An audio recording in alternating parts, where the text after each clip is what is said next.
Welcome to Farming Simulator 25 and a brand new survival challenge series. In this series, we're in hard mode, where all the prices are suppressed. We have all the difficulties turned on, stones, weeds, lime, seasonal growth, and all that. There's no contracts allowed and no easy mods. So let's get into the series and try to make a thriving farm.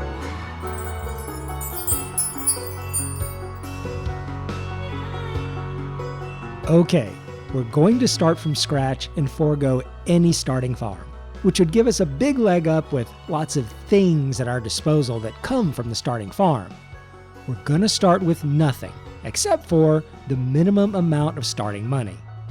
The $100,000 cash we're choosing is what we had coming over from the last Farming Simulator 22 series. Technically, it was $85,000 in cash, but we still had 10 pallets of wool, some lettuce, eggs, and other products to get that $100,000 pretty easy. So I'm fine with that. I'm sure we'll still need a loan to get going, but for now, we'll just start with the cash. I know nothing about the new maps, and a lot of folks have chosen the Asian map of Hutan Pantai, but I like the idea of a giant river flowing through town, so we're going with that one. After a little character creation, I've chosen someone that's pretty much like me. Yes, I wear a big straw hat when out in the garden. But now we're moving into what might be our most important decision, our starting piece of land. What I'm looking for is something cheap, obviously. Something with a few trees on it for a little starting fast cash, something with a lot of flat ground for easy placing of productions and such, and preferably something with a crop that's ready to go. This land here, for instance, has a great flat part, but also has a big hill we can't do a lot with, and trees that might be hard to fetch. It does have good water access, but I think we can do better. This one isn't bad. It has a canola field ready to harvest, but the issue there is that I'd need a very expensive combine. It also has a bit of a hill and slope. Let's keep looking. This field right here next to the normal starting farmhouse is nice, flat, a gentle slope on one side, but usable. Definitely a contender. Let's look at this skinny one up top of the map. It's number 44. This one is a grass field. That might be perfect. Much cheaper to get mowing and baling equipment, and it's pretty flat, particularly in the upper part. Let's look at the lower half. We own the little road on the other side down to the creek. That creek might be just enough to fill a water tanker. Maybe not, but possibly. The grass is only 60% yield bonus, but we have to start somewhere. I looked at a few others, but this grass field feels like the one. It's also a nice long one, which makes for less turning around while working the field. $87,500, we are now a landowner. And the first thing we need to start working our farm is a tractor. I admit to having pre-browsed the tractors off camera, and what I fell in love with is this small John Deere 3650. For the horsepower, features, and price, it can't be beat. The Landini is a little cheaper up front, but after you upgrade the engine to get near the John Deere, it's considerably more expensive. We'll take out a $70,000 loan and buy the Deere. It has 3-point linkage on the front and back, 116 horsepower, and I really like the looks of it. This particular model was in production for 7 years, starting in 1986, so it's not an antique tractor by any means, but it does have a little retro vibe to it, which is just perfect as our first starting tractor. I'm going with all the defaults. We're trying to spend as little as possible, except for the front loader attachment. We'll need that sooner than later for moving things.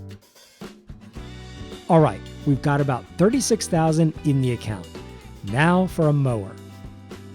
I think I'll go with the cheapest one, this Kuhn.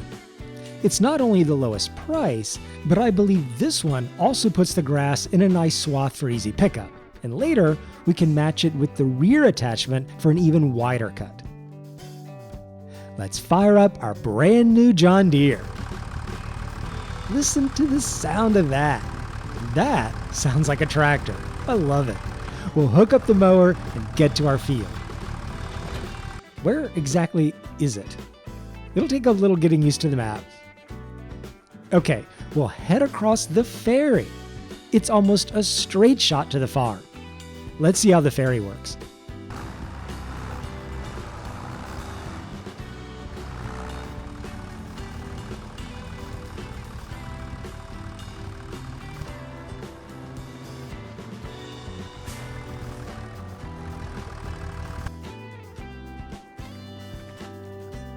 Yes, it's on its way.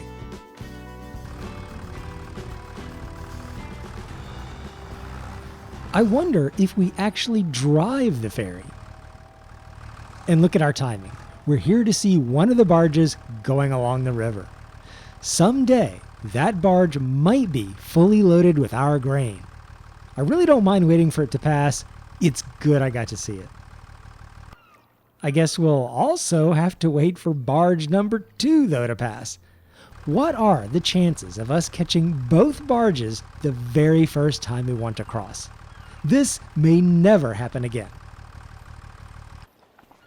Now, I'm going to narrate this little bit because I admit I could not figure out how to get the ferry to move. The sign said to stop the engine, set the parking brake, and stay in the vehicle. I tried that, but nothing happened. I'll probably put out a little short video later on it because this really had me stumped, but later I did figure it out. You need to start the ferry by getting out of your vehicle and just press R. That'll get the ferry moving. You don't have to interact with the circle behind you or anything like that. This time though, in my crossing attempt, I gave up and just drove back around across the nearest bridge. Let's check out our new setup. I'm going to grab as much of this edge grass as I can because we need every dollar for the farm. The John Deere is flying right along and has no problem knocking down the occasional road sign. After a lap around the outside, I had to check out one of the new features of the game, the GPS. The AI settings are both for hired workers and also operates as a steering assist. With this, I found it incredibly intuitive.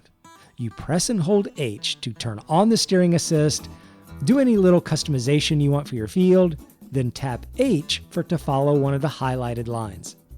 It's literally hands-off driving and enables you to make a nice, perfectly straight row without the tedium of having to constantly adjust your tractor to the right and left.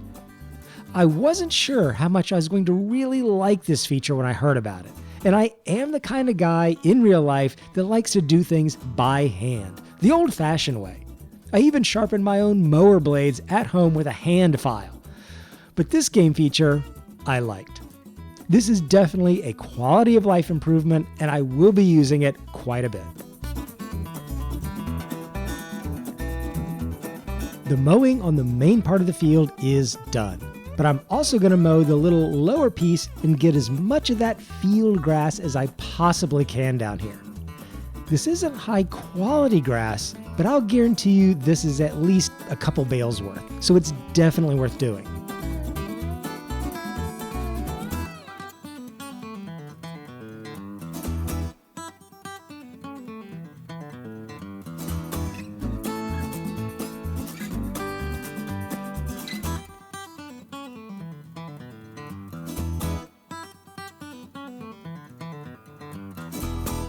After a little tree swerving, the lower bit is done, and I shouldn't have too much problem getting that baled up. After its first job, let's just take a quick moment and admire our beautiful John Deere 3650. This is what it looks like in real life, and you can see they absolutely nailed it. But enough of that. This grass won't get picked up by itself. It's time to spend a little more money and go rent a baler.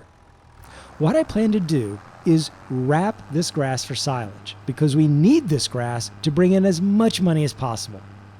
I'd love to get an all-in-one baler that picks up the grass, rolls it, and wraps it in plastic, but after doing a little price calculation, I could save a little bit of money by renting a more inexpensive baler, then renting a bale wrapper.